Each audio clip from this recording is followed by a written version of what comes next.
Welcome back to the channel, citizens. This is a quick fire breakdown for the latest CitizenCon Direct for 2955, covering all the major technological breakthroughs, the introduction of a new NYX system, and huge gameplay features planned for the coming year. Let's get into those highlights.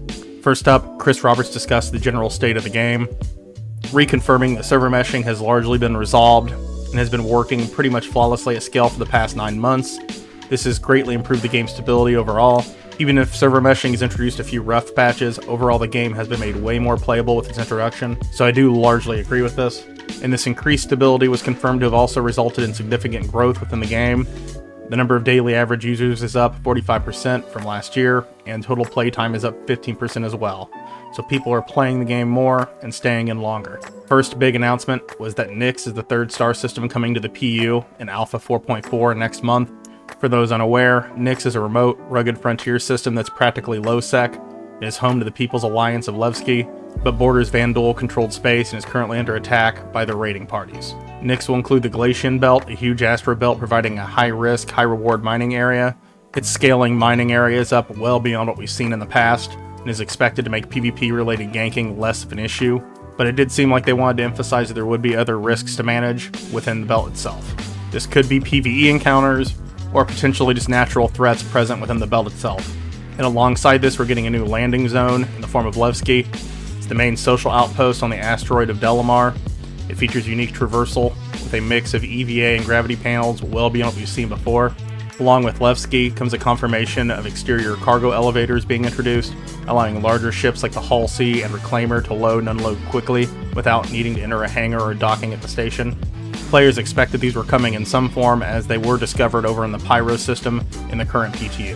However, they do not function as of current and will likely have full functionality introduced in a future patch. Alongside the external elevators, CIG is introducing interstellar hauling, aka system-to-system trading missions, providing lucrative, large-scale hauling opportunities that we haven't seen before.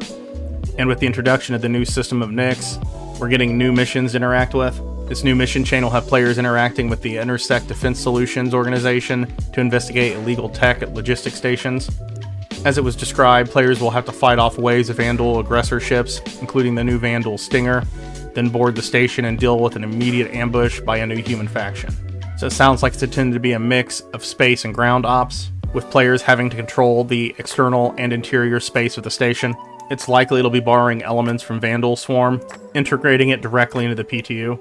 And the inhabitants within the station itself are not friendly and are actually a new faction that's being introduced into the game. CIG also did confirm new rewards and incentives will be available for the completion of this event. Next up was their plans regarding the next year. They discussed Genesis further, which is a suite of new planetary generation tech that will fundamentally change how worlds are created. Biomes are now created in place based on physical criteria and data sets, meaning environments will form wherever the data logically supports them to exist. This tech allows for higher fidelity features like natural cliffs and a sophisticated rock scattering algorithm with less human interference. They also emphasize this new system handles caching and rendering of terrain and vegetation at varying scales, allowing for truly seamless transitions from orbit to surface without asset pop-in. It was emphasized that Genesis will first be applied to NYX first, then used to reimagine and update Stanton and Pyro. So all 3 systems will be brought up to date using Genesis. From here, CIG emphasized upcoming gameplay and system changes. First, CIG outlined Rock Cracker, a new bit of content that tasks players with reactivating old breaker stations by entering and re-enabling their systems. The goal is to crack open a huge asteroid with a laser head for high-yield mining inside of large rocks. It's likely this will be borrowing a lot of mechanics from Hathor, as in nature it does seem relatively similar, just scaled up. CIG also emphasized they want to bring the early stages of crafting in at the end of 2955, aka this year. Crafting is going to be introduced as the primary progression mechanic, replacing traditional leveling. Player-made gear and vehicles will be better than the base manufactured versions you can buy around the verse currently, given more incentive for player interactions around the verse. What they're intending to implement by the end of the year is a player purchasable portable item fabricator that can be placed in personal hangars or moved into the ship's cargo hold, which can fabricate weapons and equipment. They also detailed their plans for instancing going into the next year.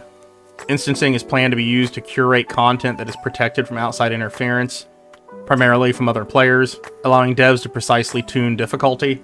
Their goal isn't to remove the PvP element entirely, but simply providing tools that allow the devs to more precisely limit and control how things play out within these locations.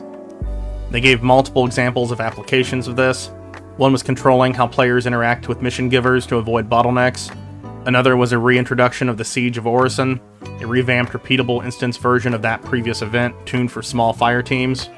And finally, a Municipal Works in Levski, a multiple chapter progression based mission deep within the Levski infrastructure to fix critical systems.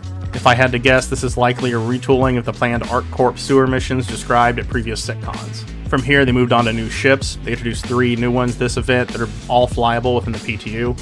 The first was the Anvil Paladin, the standout in my opinion this event. It's a dedicated multi-crew gunship, operatable with 1 to 4 crew, with high armor and immense firepower for its size. Its main weapon is a track-mounted size 5 remote quad turret that can move from top to bottom. However, that turret isn't usable if you're flying a solo. You'll only get access to the 2 side turrets. But the ship really shines while crewed with a full crew. The next ship up was the Asperia Vanduul Stinger, a highly anticipated player-piloted human-made replica of the Vanduul Heavy Fighter. It's a significantly tanky and slow ship for its class. Unlike previous alien ships, 6 of its 7 weapons are swappable for human ordnance, with the single bespoke weapon being a Vanduul size 5 plasma cannon. I'm not yet sure how I feel about this ship, but I'll say the presentation, both in its visual design as well as audio design, are excellent. And finally, we got the Gray's Market Shiv, a hodgepodge amalgamation ship built from salvaged parts. This combat-focused variant, the Drake Cutlass chassis, gains better maneuvering and upgraded firepower, but has a rustic interior, even beyond Drake standards, with a standout feature being that it has a makeshift chamber pot in the form of a bucket, instead of a proper bathroom where the turret normally is. Alongside this, we also got some new FPS gear, much of which was included in the CitizenCon Direct 2955 digital goodies pack, which is still available on the web store if you're interested. First up was the Killshot Rifle, aka the Space AK. It's a hybrid rifle that fires both ballistic and energy rounds in sequence, making it a standout of the group. However, it does have severe recoil for my limited use. The next was the Pulverizer LMG, a dedicated machine gun that is slow firing but hard hitting, with a large ammo pool, and it utilizes powerful 50 cal rounds. Next, they showed off a new variant of the rocket launcher that is designed to fire 3 strapped together grenades, which are stated to be designed for use at extremely close range to deal massive damage to targets. And finally, they discussed the binoculars that were found in the PTU recently, and they do exactly what you would expect. And finally, before wrapping up for the night, they detailed the Tactical Strike Groups feature, launching in mid-2956, aka next year, and it's designed to be the fulfillment of Star Citizen's core promise of true spaceship-focused operational scenarios. But practically, it seems like it's effectively going to be the large-scale dungeons of this game.